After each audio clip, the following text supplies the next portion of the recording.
الحمد لله نحمده ونصلي على رسوله الكريم أما بعد فأعوذ بالله من الشيطان الرجيم بسم الله الرحمن الرحيم. حضرت آدم علیہ السلام کا واقعہ چل رہا تھا کہ انہوں نے مندر میں سارے بتوں کو توڑ دیا اور الزام لگایا بڑے پر. آپ تھوڑا سا آگے آ جائیں نا، مجمع میں بیٹھے ہیں. جلا دیا گیا، آگ میں ڈال دیا گیا، اللہ نے اپنی قدرت سے بچا لیا. تو پھر ابراہیم علیہ السلام نے اس قوم کو اور اپنے علاقے کو چھوڑنے کا فیصلہ کر لیا. آپ پر حضرت لوط علیہ السلام ایمان لائے تھے. ابراہیم علیہ السلام کو پھر اللہ نے آزمایا. ایک تو یہ آزمائش تھی، اس کے علاوہ بھی بہت ساری آزمائشیں ہوئیں. ان آزمائشوں کا تو تذکرہ آپ نے سنا ہوگا. اللہ تعالیٰ نے ابراہیم علیہ السلام کو جو زوجہ دی تھی حضرت سارہ، وہ بہت نیک تھیں، بہت پرہیزگار تھیں، تمام قربانیوں میں حضرت ابراہیم علیہ السلام کے ساتھ تھیں. تو حضرت زوجہ نے، حضرت سارہ نے اپنے شوہر، ان کے اولاد نہیں تھی حضرت سارہ کے. اب ابراہیم علیہ السلام قوم سے بھی کٹ گئے اور اپنے بھی کوئی اولاد نہیں ہے. تو ظاہر ہے ایسے میں تو اولاد کی خواہش اور زیادہ ہوتی ہے. تو حضرت سارہ نے اپنے شوہر کی دوسری شادی کرا دی. یہ میں نہیں کہہ رہا، ٹھیک ہے نا، میں نہیں کہہ رہا بھائی، یہ تو ساری کتابوں میں لکھا ہوا ہے. حضرت ہاجرہ سے. تو اللہ کا کرنا ایسا ہوا کہ پھر اولاد حضرت ہاجرہ سے بھی ہو گئی اور حضرت سارہ سے بھی ہو گئی. شاید اللہ کو حضرت سارہ کی قربانی پسند آئی ہو. تو اور ابراہیم علیہ السلام بوڑھے ہو چکے تھے اور حضرت سارہ بھی بوڑھی ہو چکی تھیں، اولاد پھر بھی نہیں تھی. تو فرشتوں نے گھر میں آ کے حضرت ابراہیم کو بشارت دی کہ آپ کے اولاد ہوگی. تو حضرت سارہ کھڑی ہوئی سن رہی تھیں. قرآن میں آتا ہے فسکت وجہہا، بوڑھی عورتیں جیسے تعجب سے اپنے ماتھے پہ ہاتھ مارتی ہیں نا، چہرے پہ، تو وہ کہنے لگیں یا ویلتا الیدو، ہائے ہلاکت، ہائے کمبختی، کیسی باتیں کر رہے ہو، میں میرے بچہ پیدا ہوگا، وانا عجوز، میں تو بوڑھی ہو گئی، وہذا بالی شیخا، اور یہ بھی کوئی جوان نہیں ہے، یہ بھی بڈھا ہو گیا، میرا میاں بھی بڈھا، میں بھی بڈھی، تو کیسی باتیں کر رہے ہو. تو یہ پورا واقعہ تو میں سناؤں گا، لوط علیہ السلام کا جو واقعہ ہے نا اس کے ضمن میں.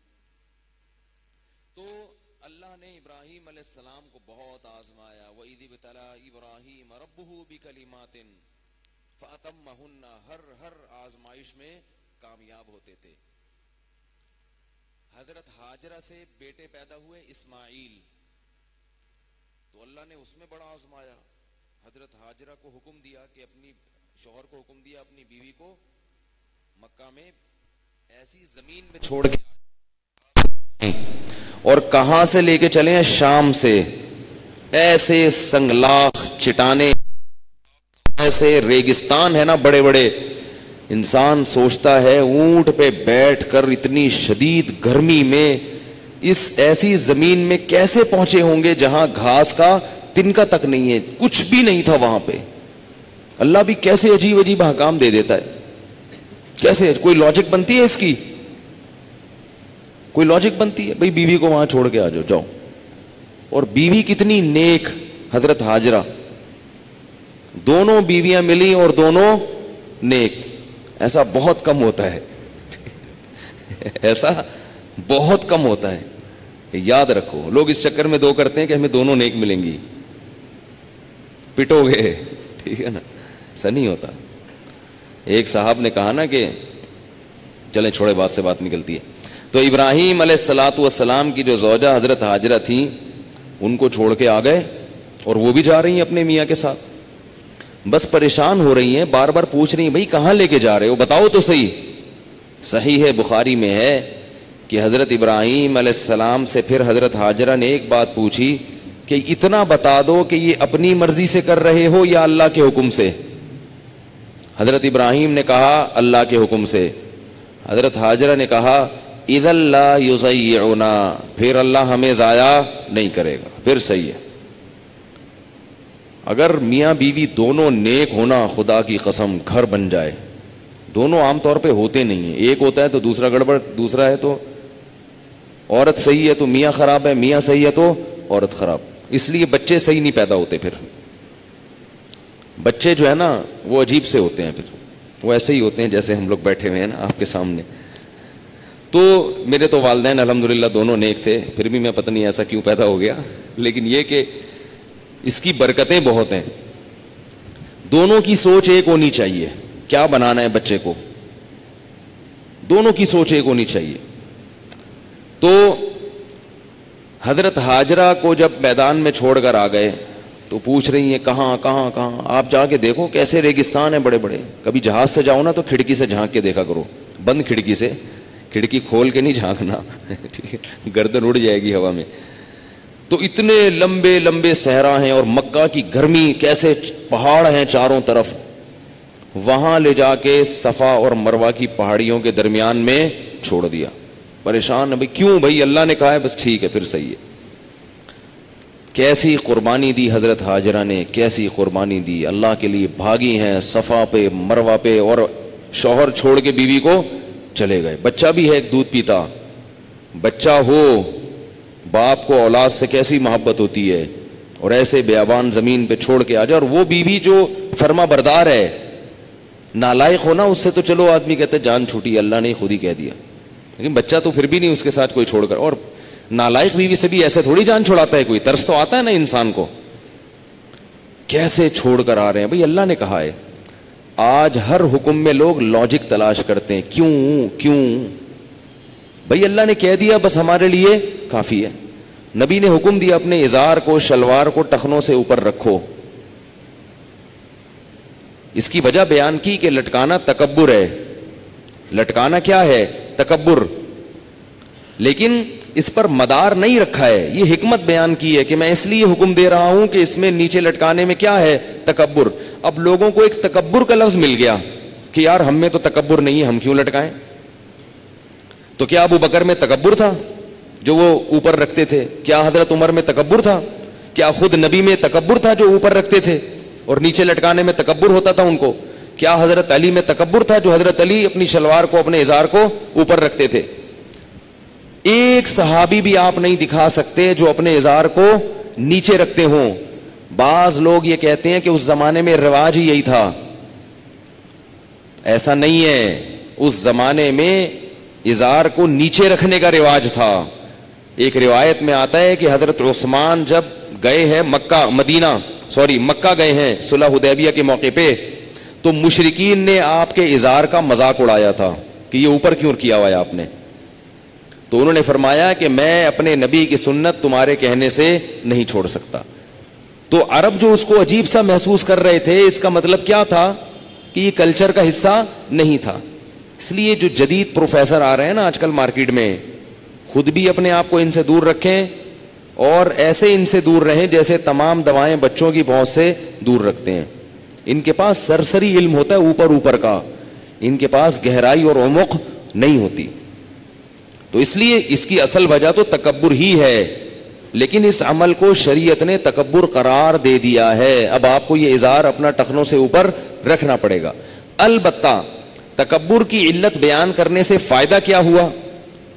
آپ کہہ سکتے ہیں نا کہ بھائی جب اوپر ہی رکھنا تھا, ہر صورت میں چاہے کبر ہو چاہے نہ ہو, ہر صورت میں ازار ہم نے اوپر ہی رکھنا ہے, تو نبی نے یہ کیوں بتایا کہ یہ کبر کی وجہ سے؟ وجہ کیوں بتائی؟ وجہ بتانے کا فائدہ یہ ہوا کہ بعض مرتبہ اس بات کی دلیل ہوتی ہے کہ یعنی کوئی مجبوری ہوتی ہے جس کی وجہ سے یہ لٹکانا پڑ جاتا ہے مجبوری میں. یہ اس صدی میں تو ہے ایسا. تو اس مجبوری کی وجہ سے جب نیچے کرے گا تو ہم کہیں گے بھائی یہ تو مجبوری کی وجہ سے کر رہا ہے, تکبر کی وجہ سے نہیں کر رہا. اور اصل علت کیا ہے؟ کبر ہے. تو عام حالات میں شلوار اوپر رکھنا، پینٹ ہو، شلوار ہو، کوئی بھی چیز ہو، ٹخنوں سے اوپر رکھنا ضروری. لیکن اگر کوئی مجبوری ہے، جیسے فوج میں آپ یونیفارم کو نہیں اوپر رکھ سکتے، پینٹ کو اپنی، وہاں آپ کو جاب سے نکال دیں گے. آفس میں بعض دفعہ یہ پابندی ہوتی ہے کہ بھئی آپ نہیں کر سکتے، تو آپ کو جاب سے نکال دیں گے. تو وہاں ہم کہہ سکتے ہیں بھائی مجبوری ہے، میں نے اس لیے نہیں نیچے کیے ہوئے کہ میں نبی کے حکم کی خلاف ورزی کر رہا ہوں یا مجھ میں تکبر ہے، بلکہ اس لیے کہ میری سیلری جائے گی اور میں در بدر کی ٹھوکریں کھاؤں گا. تو بس حرام لعین ہی نہیں ہے، حرام لغیر ہی ہے. یہ فقہ کی اصطلاح ہے. ایک چیز بذات خود حرام ہوتی ہے، ایک کسی لاجک کی وجہ سے حرام ہوتی ہے. ٹھیک ہے نا؟ تو اس لیے اس میں مجبوری کی حالت میں گنجائش ہے. سمجھ گئے بات کو؟ عام حالات میں کیا کرنا ہے؟ اوپر ہی رکھنا ہے. مجبوری ہو تو ایک الگ بات ہے. تو کہاں بعض لوگ کہتے ہیں کہ حضرت ابو بکر کو نبی نے اجازت دی تھی. بعض لوگ یہ بھی دلیل دیتے ہیں کہ حضرت ابو بکر رضی اللہ تعالی عنہ کا ازار نیچے چلا جاتا تھا. انہوں نے عرض کیا یا رسول اللہ میں کوشش کرتا ہوں پھر بھی ازار نیچے ہو جاتا ہے. تو نبی نے فرمایا کہ تم ان لوگوں میں سے نہیں ہو جو تکبر کی وجہ سے نیچے رکھتے ہیں. تو اس حدیث سے بعض لوگ یہ سمجھتے ہیں کہ ابو بکر کو اجازت دی ہے. اجازت نہیں دی ہے، تسلی دی ہے کہ اگر کوشش کے باوجود بھی نیچے چلا جاتا ہے تو اللہ تم سے سوال نہیں کرے گا. کسی حدیث میں بھی نہیں ہے کہ ابو بکر رضی اللہ عنہ نے اس واقعے کے بعد، اس حدیث کے بعد ازار نیچے رکھا ہو. تو تسلی دی ہے بھائی تم جان کر نہیں کرتے، ہمیں پتہ ہے، تو صفائی پیش کرنے کی ضرورت نہیں ہے، تم کوشش اوپر ہی رکھنے کی کرتے ہو جاتا ہے. تو ایسا کبھی لاشعوری میں ہو جائے تو ٹھیک ہے. تو ابراہیم علیہ الصلاۃ والسلام نے اپنی زوجہ کو وہاں چھوڑ دیا. وہ بھاگی ہیں، 7 چکر صفا اور مروہ کے لگے ہیں، اور اللہ نے اسماعیل علیہ السلام کی ایڑیوں سے پانی کا چشمہ پیدا کر دیا. اور جہاں قربانی ہوتی ہے وہاں برکتیں ہوں گی کہ نہیں ہوں گی؟ ہم لوگ برکت کے قائل ہیں، سمجھ رہے ہو؟ ہم لوگ برکت کے، بزرگوں کی برکت، نماز کی برکت، تلاوت کی برکت. بعض لوگ سرے سے برکت کے وجود کا ہی انکار کر دیتے ہیں. بزرگوں کی اپنی نہیں ہوتی، ان کے عمل کی وجہ سے برکت ہوتی ہے، تو وہ اپنی ہی برکت کہلاتی ہے مجازن. تو اب اس جگہ پہ چونکہ قربانی دی ہے نا ایک اللہ کی بندی نے، اور ابراہیم علیہ السلام کو اللہ نے حکم دیا ایسی زمین کوئی بھی نہیں ہے، آبادی میں چھوڑ دو نا، یا گرینری ہو، پانی کے چشمے ہوں، تو سب رہنے کے لیے تیار ہیں. جیسے بھی جماعتیں نکلتی ہیں تو ہم جیسے نالائق لوگ کیا کہتے ہیں مرکز میں جا کے، یار کوئی مری سائٹ کی جانب تشکیل ہو جائے تو اچھا ہے، گرمی میں مری سائٹ کی جانب تشکیل ہو جائے تو اچھا ہے. تو وہاں کیا ہوا کہ چشمہ پیدا ہو گیا، پانی اللہ نے اپنی قدرت سے پیدا کیا، اور پھر اس جگہ کو اتنا آباد کر دیا کہ دنیا میں اس سے زیادہ کوئی جگہ آباد نہیں. آج بھی دیکھ لو، پاؤں رکھنے کی جگہ نہیں ہے حرم میں، اور اتنی عبادت مسجد حرام میں ہو رہی ہے. اور وہاں ایک خاص کتنی عبادت نظر آ رہا ہے نا، اتنے لوگ ایک وقت میں کھڑے ہو کر تراویح پڑھتے ہیں، اتنے لوگ چاروں طرف سے بیت اللہ کو گھیرا ہوا ہے، طواف کی جگہ نہیں ملتی. تو جب ابراہیم علیہ السلام نے قربانی دی تو وہاں رزق نہیں تھا، تو اللہ نے کیا کہا، وہاں رزق کے دروازے کھول دیے کہ جتنا رزق اس جگہ پر ہوگا دنیا میں کہیں بھی نہیں ہوگا. دسمبر میں بھی مکہ میں آم مل رہے ہیں، آپ کو یہاں جون میں آج کل بڑی مشکل سے ملیں گے، وہاں دسمبر میں بھی آم مل رہا ہے. ہر موسم پوری دنیا سے کھچ کے آتا ہے، اور بہترین پھل آتا ہے، ہر پھل آتا ہے پوری دنیا سے، ہر موسم کا پھل پہنچتا ہے، اور بے موسم ملے گا آپ کو وہاں پہ پھل. اتنی رزق اللہ تعالیٰ نے وہاں فراوانی کر دی. سعودی نیشنلٹی ہونا ایک فخر بن چکا ہے. سعودی نیشنلٹی، وہ زمین جہاں کچھ بھی نہیں تھا، کوئی رہنا پسند نہیں کرتا تھا، وہاں کی نیشنلٹی اگر آپ کے پاس ہے تو آپ میرا بیان سننے نہیں آئیں گے. یہ تو اس لیے آ رہے ہیں کہ آپ لوگ کے پاس نیشنلٹی نہیں ہے وہاں کی، اس لیے آ جاتے ہیں آپ لوگ. تو کتنا اللہ نے نوازا کہ نہیں نوازا.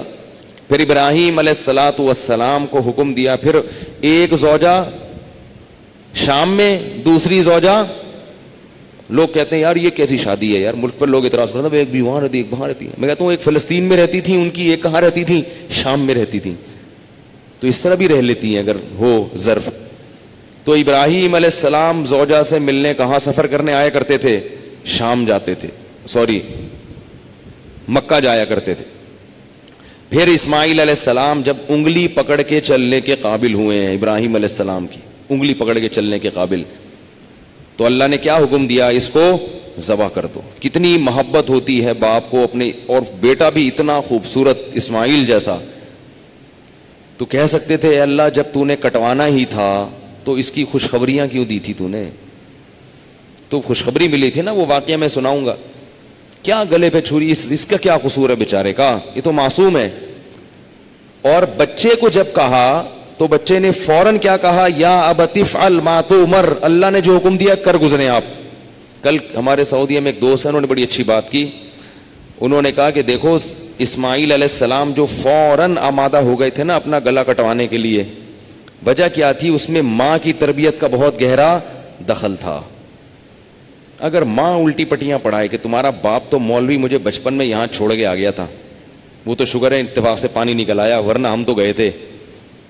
ماں اگر بچوں کو باپ کے خلاف ورغلائے گی نا، خدا کی قسم بچے نہ باپ کے رہیں گے نہ ماں کے رہیں گے۔ کاش یہ بات سمجھ میں آ جائے۔ آج کل بعض دفعہ باپ بچوں کو ماں کے خلاف ورغلاتا ہے اور بعض دفعہ ماں بچوں کو باپ کے خلاف ورغلاتی۔ اس میں بچہ کسی کا بھی نہیں رہتا، نہ وہ پھر باپ سے تمیز سے بات کرے گا اور نہ ماں سے تمیز سے بات کرے گا۔ اگر بچے پہ باپ کی طرف سے ظلم زیادتی ہو بھی رہی ہے تو عورت کو چاہیے کہ باپ کو اکیلے میں سمجھا دے، اپنے شوہر کو اکیلے میں، بچوں کے سامنے یہی کہے کہ بھائی باپ جیسا کہہ رہا ہے ویسا کرو۔ بچے کی عافیت اور خیریت اسی میں ہے۔ تو اسماعیل علیہ السلام اپنی ماں کی قربانیوں کو بھی دیکھ چکے تھے کہ میری ماں جو باپ کہتا ہے وہ میری ماں کرتی ہے، جو میرے باپ کہتے ہیں وہ میری ماں کرتی ہے۔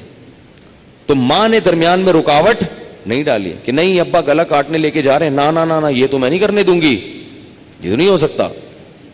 بھائی اللہ جب کوئی حکم دے رہا ہے تو اللہ نقصان پہنچانے کے لیے نہیں دے رہا، اس میں اللہ نے کوئی خیر رکھی ہے۔ اگر شوہر گھر میں کوئی دین کی بات کر رہا ہے اور عورت کو سمجھ میں نہیں آ رہا، عورت مان لے کہ اس دین میں کیا ہے، گھر میں برکتیں ہوں گی۔ اگر وہ ٹی وی نکالنے کی بات کر رہا ہے تو نکال لو، ٹی وی نکال رہا ہے نا، بیوی کو تو نہیں نکال رہا گھر سے، ہاں بیوی نکال رہا ہے پھر نہ نکلو، بولے کیوں نکال لو بھائی ہم کو، تو ٹی وی نکال رہا ہے نا، ٹی وی نکالے گا تو بیوی کو شوق سے دیکھے گا، کیونکہ جس گھر میں ٹی وی ہے ان میں بیوی کو دیکھنے کا ٹائم لوگوں کے پاس بولو نا نہیں ہے بھائی، کیونکہ اس میں بیوی سے اچھی اچھی چیزیں نظر آ رہی ہوتی ہیں ان کو، تو بیوی کو کون دیکھے گا؟ ٹی وی نکل جائے گا تو اب اس کے پاس اور کوئی کام ہی نہیں رہے گا تمہیں دیکھنے کے علاوہ، یعنی بیوی کو دیکھنے کے علاوہ۔ اس طرح ٹی وی نکلے گا تو بیوی کے پاس دیکھنے کو شوہر دیکھے گے نا پھر شوہر کو، ورنہ اس کے پاس بھی شوہر سے اچھی اچھی چیزیں دیکھنے کے لیے ٹی وی میں ایک سے ایک اداکار پڑا ہوا ہے، وہ کہیں گے اس کو دیکھو یار، اپنے والے کو کیا فائدہ دیکھنے کا۔ تو اس لیے ٹی وی نکلے گا تو آپس کا ریلیشن مضبوط ہوگا گھر میں۔ تو ابراہیم علیہ السلام نے اپنے بچے کو کاٹا، واقعات کئی دفعہ سنائے ہیں، ابھی میں اس کو نہیں جلدی میں اصل واقعہ جو آج میں نے سنانا تھا اس کی طرف آتا ہوں۔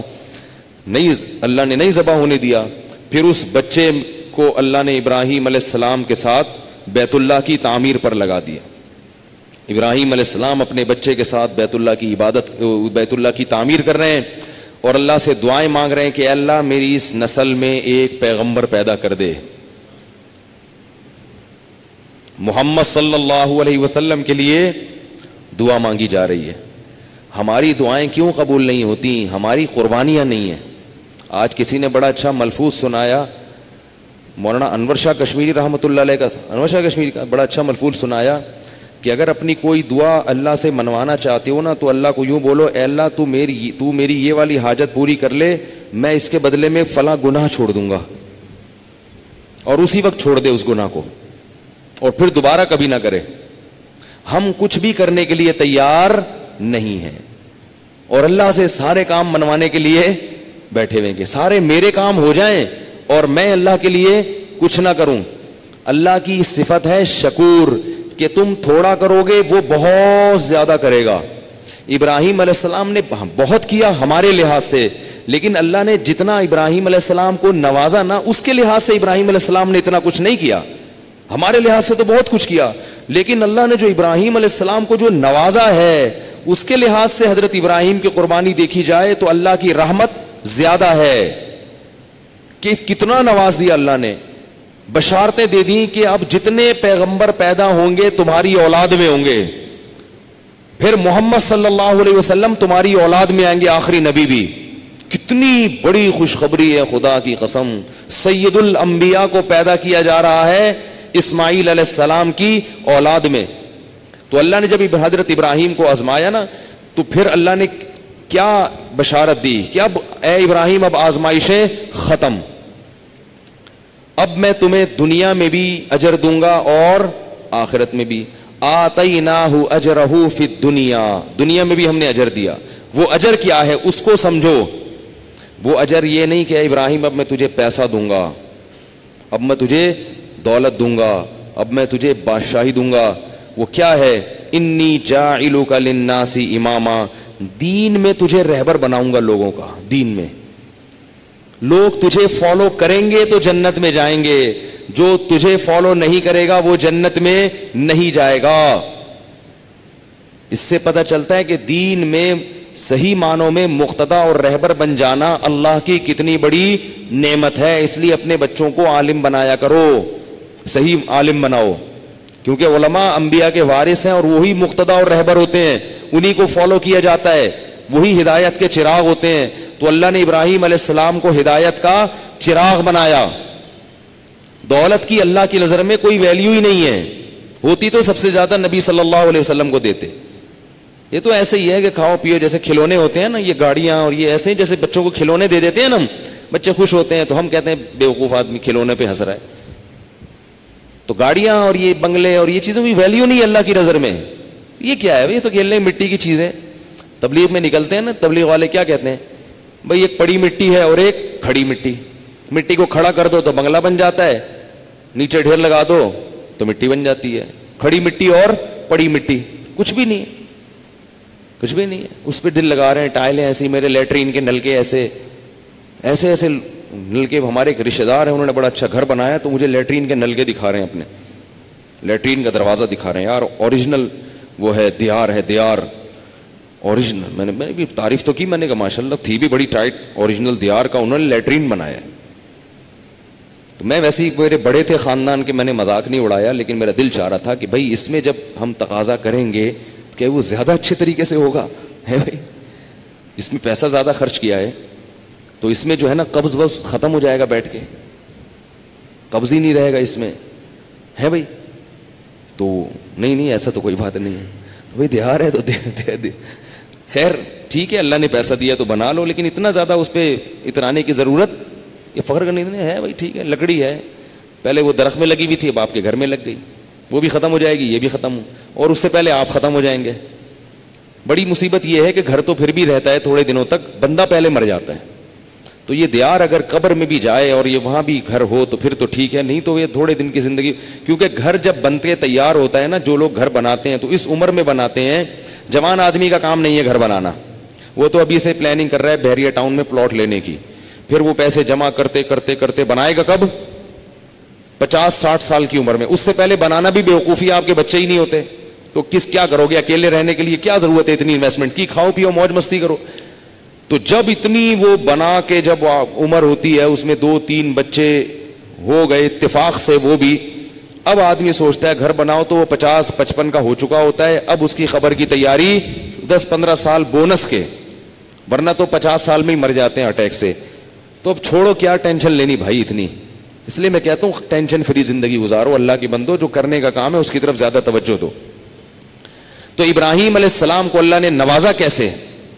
اے ابراہیم تجھے دنیا کا کیا بناؤں گا؟ امام. جو تجھے فالو کرے گا وہ ہوگا کامیاب. حتیٰ کہ ہمارے نبی کو بھی حکم دیا وَاتَّبِعْ مِلَّةَ ابراہیم حنیفا. اے محمد صلی اللہ علیہ وسلم، ابراہیم کے دین پہ چلنا ہے آپ نے، اس دین سے آپ نے ہٹنا نہیں ہے. حضرت ابراہیم کو یہ فضیلت ہے کہ اس مسلمان بھی ان کو مانتے ہیں، یہودی بھی ان کو مانتے ہیں اور عیسائی بھی ان کو مانتے ہیں. سب ان کو اپنا مقتدا اور رہبر مانتے ہیں، ان پہ جا کے سب جمع ہو جاتے ہیں. تبھی اللہ بار بار ابراہیم کا ذکر کرتے ہیں، ابراہیم علیہ السلام کا، کہ دیکھو یہ تو ایسے نہیں تھے، تم ایسے کیوں ہو گئے، جبکہ تم دعویٰ یہ کرتے ہو کہ ہم ان کو فالو کرتے ہیں. اتنا بڑا مقام. اور دوسرا انعام اللہ نے کیا کیا؟ دوسرا انعام، بلکہ اسی پہلے انعام کی تکمیل کیسے کی ہے نیک اولاد دے دی, بشارتیں دے دی کہ ایک بیوی سے اسحاق پیدا ہوں گے اور دوسری سے اسماعیل. دونوں سے کیا ہوگا؟ آگے تمہاری نسل چلے گی اور اس میں بڑے بڑے پیغمبر پیدا ہوں گے. قرآن میں اور بھی جگہوں پر ہے کہ اللہ جب کسی کو نوازنے پر آتا ہے تو اس کو اولاد دے دیتا ہے, صالح اولاد, نیک اور صالح اولاد. اس سے پتہ چلتا ہے کہ نیک صالح اولاد کی شریعت میں بڑی اہمیت ہے. زکریا علیہ السلام کو اللہ نے نوازا اولاد دے کے, حضرت عمران کو اللہ نے نوازا حضرت مریم دے کے, حضرت مریم کو اللہ نے نوازا عیسیٰ ابن مریم دے کے, زکریا علیہ السلام کو بڑھاپے میں اولاد دے کے. تو یہ اولاد کا کوئی خاص ہے اسلام میں ہمارے نبی کی نظر. اب آپ یہ کہہ سکتے ہیں کہ بھئی ہمیں وہ تو نیک اولاد تھی نا, ہمیں کیا پتا کہ نیک ہوگی کہ نہیں ہوگی. تو بھئی جب جو چیز پتا نہیں ہوتی, دیکھو ایک سیب میں, ایک پیٹی میں بہت سارے سیب ہیں, آپ کو پتا نہیں کہ ان میں اچھا سیب کون سا ہے اور خراب کون سا ہے, پتا نہیں. سیب بہت ضروری ہے, پوری پیٹی اٹھا کے لے آؤ, ایک نہ ایک تو صحیح نکلے گا کہ نہیں نکلے گا. کیسے سمجھائیں بھائی, ایک نہ ایک تو صحیح نکلے گا کہ نہیں نکلے گا. اور اگر صرف 2 سیب اٹھا لیے تو چانس کیا ہے کہ یہ صحیح نہیں نکلیں گے. تو اس لیے جب ہمیں نہیں پتا کہ ہمارا ایک بچہ صحیح ہوگا کہ 2 بچے صحیح ہوں گے, اتنے بچے ہونے چاہیے کہ اتفاق سے 2-3 تو صحیح, کوشش نہ کرنے کے باوجود بھی 2-3 تو اچھے نکل ہی آتے ہیں. اپنی کوشش, اپنی بھی تو ان کی کوشش ہوتی ہے نا. اس لیے شریعت میں اولاد کی کثرت کی ترغیب ہے, اور اللہ نے بتا دیا لا تدرون ایہم اقرب لکم نفعا, تمہیں پتا نہیں ہے کہ کون سا اس میں تمہارے کام کا نکل آئے, اس لیے اولاد کی کثرت. ورنہ جو باقی نکلیں گے وہ بھی کلمہ گو تو ہوں گے نا, کم از کم کلمہ تو پڑھتے ہوں گے نا, مومن تو ہوں گے, بدعمال ہی کیوں نہ ہوئے. ایمان خود ایک بہت بڑی نیکی ہے, معمولی چیز نہیں ہے ایمان. یہ جو لوگ کہتے ہیں نا ہمارے بچے بگڑ جاتے ہیں, یہ ہو جاتا ہے, بھائی کلمہ پڑھتا ہے نا, کلمہ پڑھتا ہے, وہ کافر سے کروڑہ گنا بہتر ہے, کروڑہ گنا بہتر ہے. اللہ نے بنی اسرائیل میں پیغمبر بھیجا, فرعونیوں میں کیوں نہیں بھیجا؟ اس لیے کہ بنی اسرائیلی کلمہ گو تھے اور فرعونی کلمہ گو نہیں تھے. ان کو تباہ کر دیا اللہ تعالیٰ نے, غرق کر دیا, برباد کر دیا, اور بنی اسرائیل کو کی نجات کا اللہ نے انتظام کیا. حالانکہ کتنے نالائق تھے, عمل میں بنی اسرائیل بڑے بدتر تھے, لیکن ایک ان کے پاس نعمت تھی. وہ کیا تھی؟ موسیٰ کو نبی مانتے تھے, کیونکہ پیغمبروں کی اولاد میں تھے, مانتے تھے کہ اللہ پیغمبر بھیجتے ہیں اور پیغمبر دنیا میں آتے رہے ہیں. فرعونی یہ مانتے ہی نہیں تھے کہ پیغمبر دنیا میں آتے ہیں. تو اللہ کو ترس کس پہ آیا؟ بنی اسرائیل پہ, کہ یہ تو میرے ماننے والے ہیں نا, نالائق ہیں تو کیا ہوا, ماننے والے. پھر کیسے لاڈلے, کیسے ان کے لاڈ اٹھائے ہیں موسیٰ علیہ السلام نے, لیکن اللہ نے حتی الامکان, بھائی یہ اپنے ہیں. تو اللہ, مسلمان اور کافر میں جو بڑا فرق ہے, مسلمان اللہ کے اپنے ہیں, مانتے تو ہیں چاہے کیسے مرضی نالائق ہوں. تو آپ کی اولاد میں جب تک کلمہ پڑھنے والا پیدا ہو رہا ہے, اس کا پیدا ہونا نہ ہونے سے بہرحال بہتر ہے.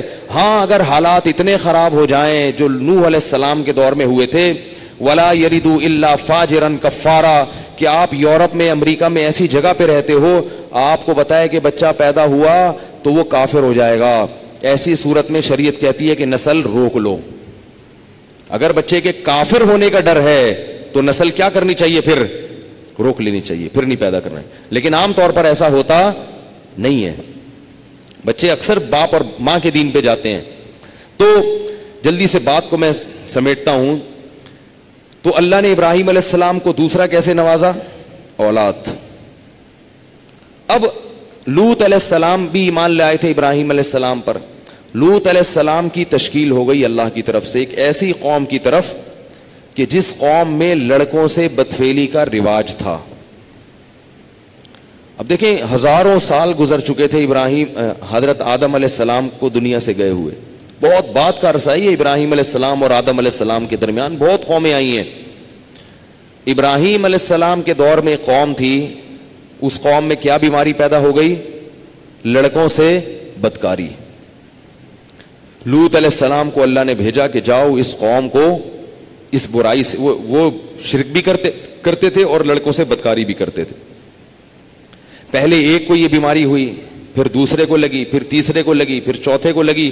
ہوتے ہوتے چند لوگوں کے علاوہ پوری قوم اس گندگی میں مبتلا. لوط علیہ السلام گئے, سمجھایا سمجھایا سمجھایا, مگر قوم باز نہیں آئی. یہاں تک کہ لوط علیہ السلام کو دھمکی دینے لگے. کبھی کہتے ہیں انہم اناس یتطہرون, یہ بڑے پاکیزہ بنتے ہیں بھائی, یہ بڑی نیچر کی فطرت کی باتیں کرتے ہیں, ان کو بستی سے نکال دو, نکال دو ان لوگوں کو یہاں سے. کبھی کہنے لگے کہ جو ہے نا ہم تمہیں یہاں سے نکال دیں گے, بہت ساری باتیں. لوط علیہ السلام نے ان کو کیا سمجھایا. یہ ایک ایک لفظ جو ہے نا لوط علیہ السلام کا اس موقع پر, یہ دنیا کے لیے ہدایت ہے, دنیا کے لیے. آج ہمیں یہود و نصارہ جس راستے کی طرف لے کر جا رہے ہیں وہ نیچر اور فطرت کا راستہ نہیں ہے, وہ ہمیں نشے کی طرف لے کے جا رہے ہیں. وہاں ڈرگز بہت زیادہ ہیں, ان کی ضرورت انہوں نے ہمیں چائے پہ لگا دیا, انہوں نے ہمیں سگریٹ پہ لگا دیا. جتنی نشے کی چیزیں, ڈپریشن کی چیزیں ہیں, نشے کی چیزیں ہیں, سب پہ خوبصورت لیبل لگا کے انہوں نے ہمیں اس میں ملوث کر دیا کہ بھئی یہ ٹینشن ختم کرنے کی چیزیں ہیں. یہ ساری چیزیں ٹینشن ختم کرنے کی نہیں ہے, ٹینشن پیدا کرنے کی چیزیں ہیں. کیفین ہے, نیکوٹین ہے, جتنی نشے کی چیزیں ہیں نا یہ ٹینشن پیدا کرتی ہیں, ختم نہیں کرتی. وقتی ختم ہوتی ہے, جیسے شراب سے وقتی طور پر ختم ہوتی ہے. پھر ان لوگوں نے دنیاوی لذت کے لیے کیا کیا تبدیلیاں کی ہیں معاشرے میں, پورے فیملی سسٹم کو تباہ و برباد کر دیا. لوط علیہ السلام کے واقعے میں اس کا بڑا درس ہے. حضرت لوط علیہ السلام نے قوم کو کیا دلیل دی اس کے ناجائز ہونے کی. انہوں نے کہا اتأتون الذکران من العالمین, کہ پورے جہان میں صرف تم ایک ایسی قوم ہو جو یہ کام کرتی ہو, پوری دنیا میں کوئی کافر بھی یہ کام نہیں کرتا. اور یہ بھی کہنے لگے ما سبقکم بہا من احد من العالمین, آدم سے لے کے آج تک ہزاروں سال گزر گئے, کائنات میں یہ جرم کبھی کسی نے نہیں کیا. کیوں نہیں کیا بھائی؟ شرک ہوا ہے, زنا ہوا ہے, مگر لڑکوں سے بدفعلی لوط علیہ السلام کی قوم سے پہلے کبھی بھی دنیا میں نہیں ہوئی. کیا کسی کتاب میں پڑھا تھا انہوں نے؟ کیوں نہیں ہوئی؟ اس لیے کہ انسان کی فطرت اس کو قبول کرتی نہیں ہے. لڑکے کی رغبت لڑکے کی طرف اللہ نے رکھی نہیں ہے, ہو ہی نہیں سکتی. اس کے لیے روکنے کی ضرورت ہے ہی نہیں کسی کو. بات آ رہی ہے سمجھ میں؟ یہ فطرت کے خلاف ہے. تو اللہ نے لوط علیہ السلام سے پہلے کوئی پیغمبر ہی نہیں بھیجا دنیا میں یہ سمجھانے کے لیے. اس لیے نہیں بھیجا کہ تھا ہی نہیں. کیوں نہیں تھا بھائی؟ طبیعت ہی مائل نہیں ہوتی. لوط علیہ السلام کی قوم نے کیا ہوا ہے کہ ایک شیطان نے گڑبڑ کی, ایک کو چسکا لگایا, اس نے دوسرے کو لگایا, اس نے تیسرے کو. جیسے ہیروئن چرس کی بدبو سے انسان کا دل کیا کرتا ہے, اس چرس اور ہیروئن سے دور بھاگنے کا دل کرتا ہے. لیکن کوئی آپ کو اگر لارے رپے دے کے پلا دے تو وہی گند آپ کو دودھ اور شہد سے زیادہ مزے کا لگنے لگتا ہے. یہی حال ہوتا ہے اس میں. اب میں اس میں بہت اہم باتیں کروں گا آپ کے سامنے, اس کو خوب اچھی طرح سنیں. لوط علیہ السلام سمجھا رہے ہیں اپنی قوم کو, اور ساتھ ساتھ یہ بھی کہہ رہے ہیں وَتَذَرُونَ مَا خَلَقَ لَكُمْ رَبُّكُمْ مِنْ أَزْوَاجِكُمْ, تمہارے پروردگار نے تمہارے لیے جو عورتیں پیدا کی ہیں نکاح کے لیے, ان سے اپنی خواہش پوری نہیں کر رہے, اور جس کو پیدا نہیں کیا اس کی طرف جا رہے ہو. انتم قوم تجہلون, کبھی کہا تم جاہل لوگ ہو, کبھی کہا تم عادون, اللہ کی حدود کو توڑنے والے ہو, فطرت کی حدود کو توڑنے والے ہو. مگر قوم کی سمجھ میں نہیں آ رہا. میرا بھی ایک انگریز کے ساتھ مناظرہ ہوا ہے اس پہ. وہ یہ کہتا تھا کہ یہ کیوں حرام ہے, کیوں حرام. اس نے کہا ہمارے ہاں تو یہ کلچر ہے, لڑکا لڑکے سے, لڑکی لڑکی سے, یہ کیوں گند ہے, کیوں برا ہے. میں نے کہا یہ فطرت کے خلاف ہے. کیا فطرت کی ڈیفینیشن کیا ہے؟ بحث کرنے جاؤ گے نا کہ کسی نتیجے پر نہیں پہنچ سکتے. میں نے کہا ہمارے ہاں یہ بہت بڑی گالی ہے. کہہ رہے آپ کیا کلچر نہیں ہے, اس لیے ہمارے یہاں کلچر ہے. مجھے وہی یاد آیا کہ اصل علاج دلائل نہیں ہے, اصل وہ علاج ہے جو اللہ نے لوط علیہ السلام کی قوم کے ساتھ علاج کیا تھا. وہ کہہ رہے ہیں کہ بھئی عورتیں کی پیدا کی ہے نا, ان سے نسل بڑھے گی, لیکن قوم جواب میں کیا کہہ رہی ہے, نہیں. پھر کیا ہوا؟ اللہ نے حضرت ابراہیم علیہ السلام کے پاس فرشتے بھیجے. ابراہیم علیہ السلام کی اولاد نہیں تھی. مشہور واقعہ ہے کہ فرشتے آئے, میں پہلے یہ واقعہ سنا چکا ہوں. وہ کھا نہیں رہے تھے, ابراہیم علیہ السلام ڈر گئے کہ یہ دشمن تو نہیں ہے, تو انہوں نے ابراہیم علیہ السلام کو خوشخبری سنائی کہ آپ کے اسحاق پیدا ہونے والا ہے, حضرت سارہ کے اسحاق پیدا ہوگا. تو تو حضرت سارا نے ایسے ماتھا بولا میں بڈھی اور یہ میرا بڈھا شوہر, کیسے اولاد پیدا ہو جائے گی ہمارے؟ تو فرشتوں نے کیا کہا, اتعجبین من امر اللہ, اللہ کے حکم پہ تعجب ہو رہا ہے. رحمت اللہ وبرکاتہ علیکم اہل البیت, اے گھر والو تم پر تو اللہ کی خصوصی رحمتیں ہیں, تم لوگوں پر اللہ کی خصوصی, تم عام لوگوں کی طرح نہیں ہو, تمہاری تو قربانیاں ہیں, تو تمہارے ساتھ ایسا معاملہ کیوں نہیں ہوگا؟ اور یہ بھی بتایا کہ بیٹا پیدا ہوگا اسحاق, اور پھر اسحاق کے ہاں بھی بیٹا پیدا ہوگا یعقوب. یہ دونوں پیغمبر ہوں گے, بیٹا بھی اور پوتا بھی, دونوں پیغمبر ہوں گے. اور ادھر اسماعیل علیہ السلام کی خوشخبری بھی. تو اب کیا ہوا کہ ابراہیم علیہ السلام کو ان لوگوں نے جب خوشخبری دے دی تو پھر ابراہیم علیہ السلام نے پوچھا کہ اب تم کہاں جا رہے ہو؟ تو انہوں نے کہا کہ ہم قوم لوط کی طرف جا رہے ہیں, اور اللہ نے فیصلہ کر دیا ہے انا منزلون علی ہذہ القریۃ رجزا من السماء, آسمان سے ان پر عذاب آئے گا اور اس پوری بستی کو اللہ تباہ و برباد کر دے گا. قرآن کہتا ہے ابراہیم علیہ السلام کا دل تھا نرم, ان کو اس قوم پہ ترس آنے لگا, پوری بستی تباہ, کیونکہ ان کو پتا تھا کہ اللہ کا جب ایک دفعہ عذاب آتا ہے تو پھر ایسا نہیں ہے کہ دنیا میں مار کے ختم کر دیا, پھر تو جہنم کی آگ میں ہمیشہ ہمیشہ کے لیے جلتے رہیں گے. تو اللہ کہتے ہیں یجادلنا فی قوم لوط, ابراہیم ہم سے لوط علیہ السلام کی قوم کے بارے میں جھگڑنے لگے. بعض دفعہ نا قرآن ایسے الفاظ استعمال کرتا ہے, ابراہیم جھگڑ تو نہیں سکتے تھے اللہ سے, لیکن اتنی لجاجت اللہ سے, اتنی دعائیں مانگنے لگے کہ گویا کیا کر رہے ہوں, اللہ سے لڑائی کر رہے ہوں. یہ قرآن کی بلاغت ہے, یہ بلاغت ہے قرآن کی, ایسے جیسے لڑائی کر رہے ہیں. اور پھر ایک عذر بھی پیش کرنے لگے کہ ان فیہا لوطا, وہاں تو لوط علیہ السلام اور ایمان والے وہ لوگ بھی موجود ہیں, وہ تو سب مر جائیں گے بھائی, یہ نہیں کرو یوں نہیں کرو. تو اللہ نے فرشتوں کو حکم دیا کہ ابراہیم کو کہو یا ابراہیم اعرض عن ھذا, اے ابراہیم یہ باتیں چھوڑ دو, انہ قد جاء امر ربک, تیرے رب کا فیصلہ آ چکا ہے. وانہم آتیہم عذاب غیر مردود, اب ایک ایسا عذاب آ کر رہے گا جو کبھی رد ہونے والا نہیں ہے. یہ بحث چھوڑ دے ابراہیم, بس یہ بات نہیں ہو سکتی, کچھ اور کہہ دے ہم سے, وہ تیری دعا مانگ لیں گے, قبول کر لیں گے ہم, یہ دعا آپ کی قبول نہیں ہو سکتی. نحن اعلم بمن فیہا, ہمیں پتا ہے کس کو عذاب دینا ہے اور کس کو ہم نے اس میں بچانا ہے, ہم جانتے ہیں, تو اس بحث کو چھوڑ دے ابراہیم. یہاں سے یہ فرشتے نکلے ہیں, اس سے پتہ چلتا ہے یہ لڑکوں سے بدفعلی بہت گندا کام ہے, بہت گندا کام ہے, زنا سے بدتر ہے یہ, زنا سے بدتر. ابراہیم علیہ السلام نکلے, وہ فرشتے نکلے, اور فرشتے خوبصورت نوجوانوں کی شکل میں تھے. یہ فرشتے لوط علیہ السلام کے گھر چلے گئے. انبیاء عالم الغیب نہیں ہوتے, حضرت لوط علیہ السلام ان کو پہچانے نہیں, بڑے خوبصورت نوجوان. اب لوط علیہ السلام کی جو بیوی تھی وہ کافر تھی, اس زمانے میں کافر عورت سے بھی نکاح جائز تھا. دیکھو بیوی چونکہ کافر ہے نا, تو گھر کا وہ ماحول نہیں بن رہا جو ابراہیم علیہ السلام کے گھر کا ماحول, بولو نا, بن رہا. نوح علیہ السلام کی بیوی کافر تھی, بیٹا کیا نکلا, کافر. وہ برکتیں, وہ والی برکتیں نہیں ملی جو ابراہیم علیہ السلام کو ملی تھی.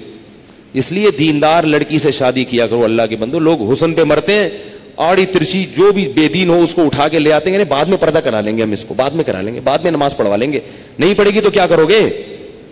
اتنی ٹینشن ہے نا بے پردہ عورت, اگر بعد میں وہ پردہ نہ کرے تو بچیوں کا مسئلہ خراب ہوتا ہے. سارا دن کی چک چک, آپ کہو گے میری بچی پراپر ڈریس پہنے گی اور وہ 2-4 اسٹیکر لا کے چپکا دے گی بچی کے, بس یہی پہنے گی. اتنی مصیبت کی زندگی گزرتی ہے نا. پھر آپ کے سامنے تو وہ پردہ کرا دے گی, اور جب آپ گھر پہ نہیں ہوگے تو اس کی پٹیاں پڑے گی. تمہارے ابا تو دقیانوس ہیں, پرانے زمانے کے آدمی ہیں. نتیجہ کیا نکلے گا؟ بیٹی کو پردے سے نہ صرف یہ کہ پردہ کرے گی نہیں, باقاعدہ پردے سے نفرت, اور اپنے باپ سے بھی نفرت ہو جائے گی. اس لیے جب بھی نکاح کرو اللہ کے بندو, بیوی کیسی ہونی چاہیے؟ دیندار ہونی چاہیے.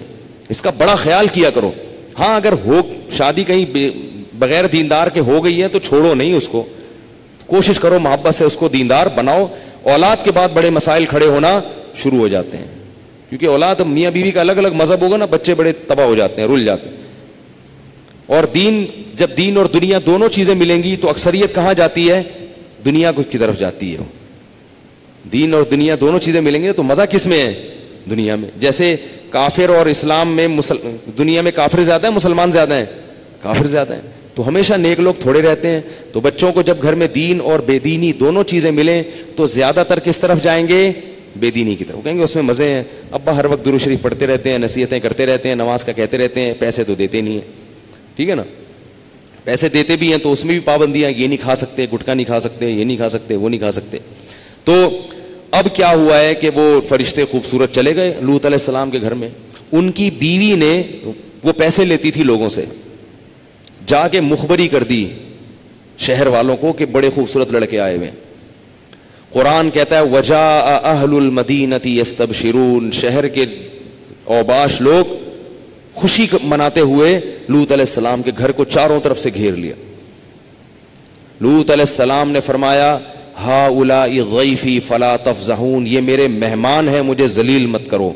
جو غیرت مند آدمی ہوتا ہے نا وہ مہمان کی عزت کا بڑا خیال رکھتا ہے, مر جاتا ہے زمین میں گڑ کے اگر اس کے مہمان پہ کوئی آنچ آئے.